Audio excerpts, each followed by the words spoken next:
Hello guys, this is going to be a pretty quick review of two books because I kind of didn't like them all that much and I don't have a whole lot to say about them, so I figured I would just squish them both in. Yes, you guys have been hearing me talk about these for a long time now. The first book is Between by Jessica Warman.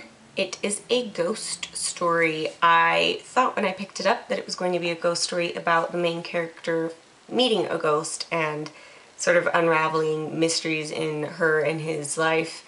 After that, turns out it's not. It's within the first couple pages you find out that the main character, Elizabeth Balcher, is actually the ghost. She's on a boat and she wakes up on the morning of her 18th birthday and hears a noise outside and goes out to investigate and finds that it's her body floating dead in the water. She freaks out, obviously, because she's dead, and then she meets this other ghost, Alex Berg, who's the ghost of a boy who died from a car crash, I think about a year earlier.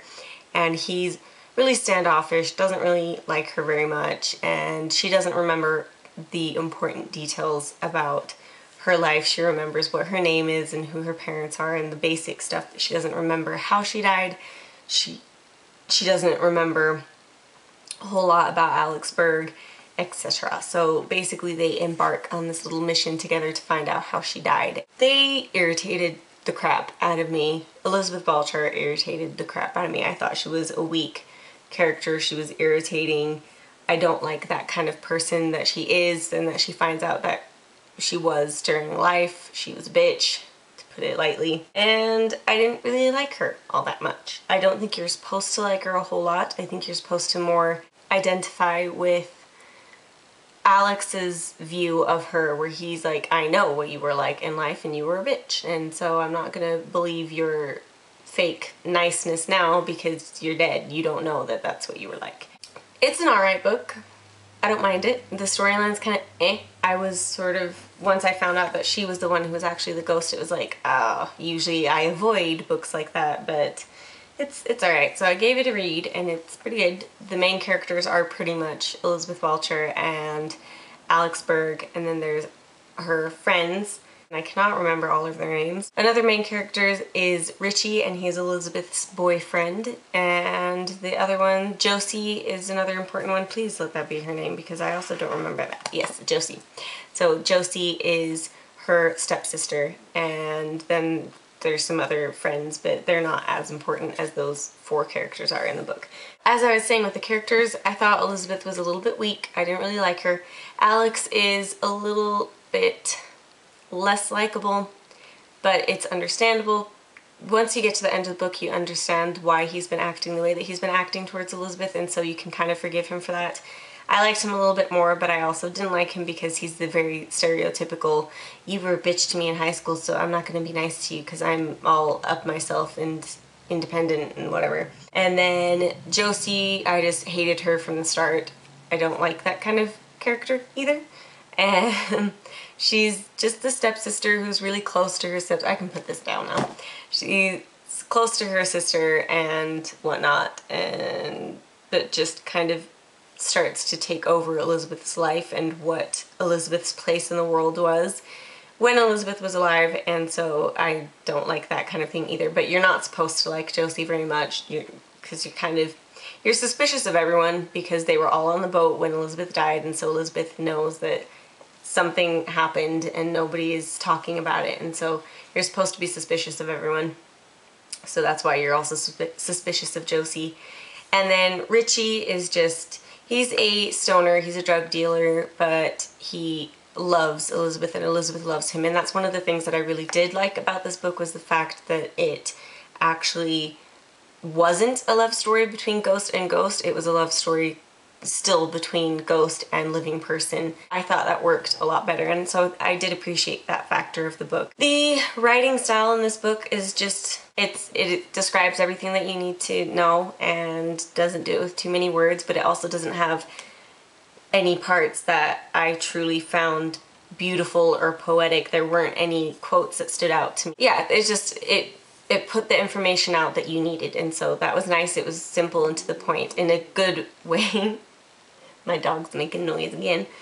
But it wasn't super poetic or magically descriptive or anything like that. So, and that's not a bad point. It's just, it's very simple, and I kind of appreciated that. The cover of this book was one of my favorite covers ever, and I think I've discussed this in the haul video as well, but I do still really, really like this cover. I think it's perfect.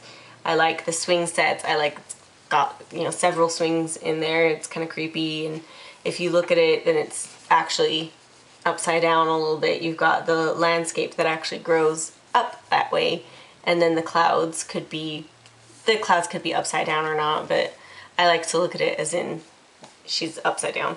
And so it's kind of like all twisty and stuff, but it's a cool cover, and I like the fact that the title has sort of two reflections of itself above and below. Kind of makes you think that you're not looking at it in focus, but you are. So yes, do like it. I am going to give this, I believe on GoodReads I gave it 3 or 4 stars. I will post that on my blog. 3 or 4 stars, I can't remember which I gave it. I think I gave it 3. So that was that story. I think I probably will check out some of her other stuff because I liked the way she wrote. It was fine. I just don't really like this type of story. It didn't work for me, but it's a good book if you like this kind of ghost story, then this should be fine for you. The second book is The 11th Plague by Jeff Hirsch, and I liked this one a lot more than the other one. I think this one was much, much better. It's much more my style.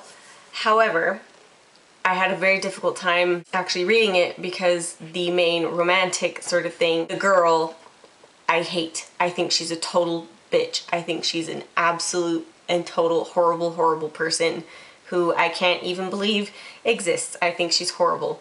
And so that was kind of difficult for me to want to believe the love story in between the main character and her. It was kind of like, but she's horrible. Why would you want to be in love with that? Anyway, so this is a story about a world, well, our world. I don't know what my words are right now, but basically, I think it was China that basically released a virus called HP11 something something, or I don't know what. Basically the 11th plague, they released it into the United States and killed a ton of people.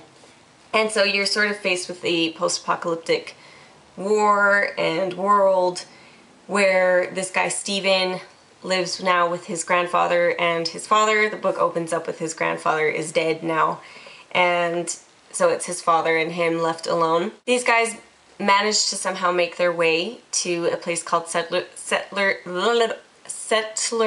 Landing. I don't even, now I can't say that properly. The places where you settle. I can't say it. They managed to find their way there. Stephen's father at this point is in a coma, and Stephen is kind of really confused and doesn't know what to do with himself, and he meets a bunch of people there and is kind of thrown off kilter because the world that Settlers Landing, I can't say that word, that place that he goes, the world there is much more normal for us than it is for Stephen. So there are houses, there's food, kids go to school, and all that sort of stuff. So that's something that he's never been faced with in his entire life because he didn't grow up in a world like that. He is faced with getting accustomed to all of this stuff, to new clothes, to books, and all this kind of stuff. He's very out of his comfort zone and very worried about his father. And he meets a girl called Jenny, and Jenny is Chinese, and during this time the Chinese are basically hated because of what they did to the country.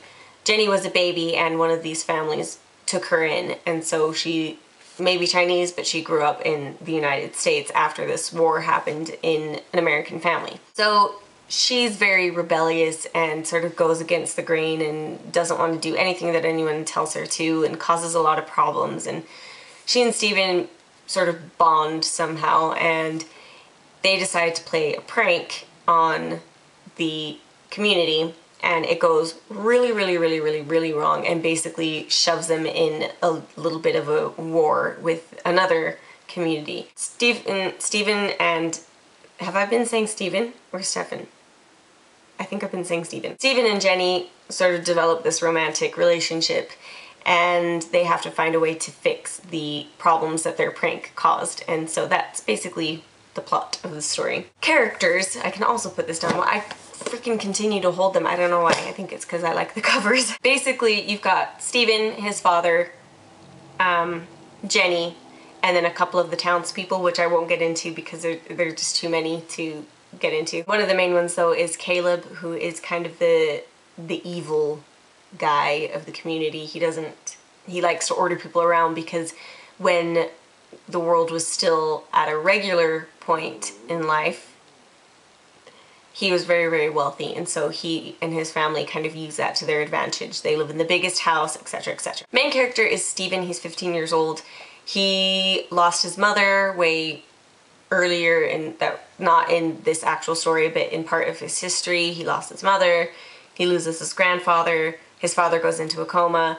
He's faced with a lot of challenges, and so he's a very troubled teenager. He doesn't know the regular rules that we live in, like you don't punch someone for no reason, because he hasn't been taught that that's not what you do. He's been taught to forage and, you know, pilfer and pick things out of the rubble of airplanes and crap like that to survive, and he just salvages things and trades them for food and clothes, etc. So when he's faced with this community that has actual houses and a life, he doesn't really know what to do with himself, and so that's sort of why he connects with Jenny. Jenny, like I said, is rebellious. She doesn't like to do what she's told, and when he and Jenny get together, it kind of, I felt like that ruined the story for me. I don't like their characters together at all. I like Stephen because I can understand why he is the way that he is. Jenny, I can also understand why she is that way. I mean, she is of a race that all Americans now supposedly despise because they ruined the United States of America. They basically destroyed these people's homelands. And so I can understand that she would feel like everybody hated her. But I just think she's mean. In the book, she's sort of portrayed as troubled and rebellious, but still kind of cool and sexy. And I'm like, she is not sexy, she's a bitch. I've used that word so many times in this video, but I think she's really mean. I don't think there's any reason why people should like her. She's awful, and the things that she convinces Stephen to do are awful and get them in awful trouble, and yeah, I just don't really like her very much. I thought that was kind of a decision on the writer's part. I also don't like that the first girl that Stephen meets is the one that he falls in love with. It's like, oh, for crying out loud, how pathetic is that? It's like freaking Little Mermaid all over again. It's like, oh, a man with legs.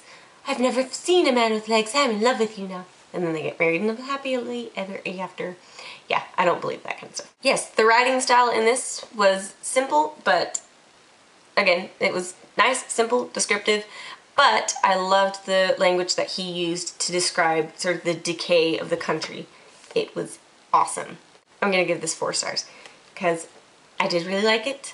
I just didn't really like Jenny, but the rest of it I liked, and I thought it was a cool apocalyptic kind of story. So yes, those were the 2 books. I will post an annotation for the secret book of September down here, and I will also post it in the description box below, as well as all the rest of the links, etc., etc. Yes, this concludes my Halloween book haul, and I thought that these were all perfect books for Halloween. I sort of didn't want to do the stereotypical, let's read some Stephen King novels. I was gonna buy Necronomicon or Necronomicon by H.P. Lovecraft, but it was way too expensive, so, which is pathetic, but yes, too expensive, so I didn't. I think I'm gonna go now. Go Utes, by the way. Whoop, whoop, whoop. But I have a foam finger now. I'm so excited. Okay, goodbye.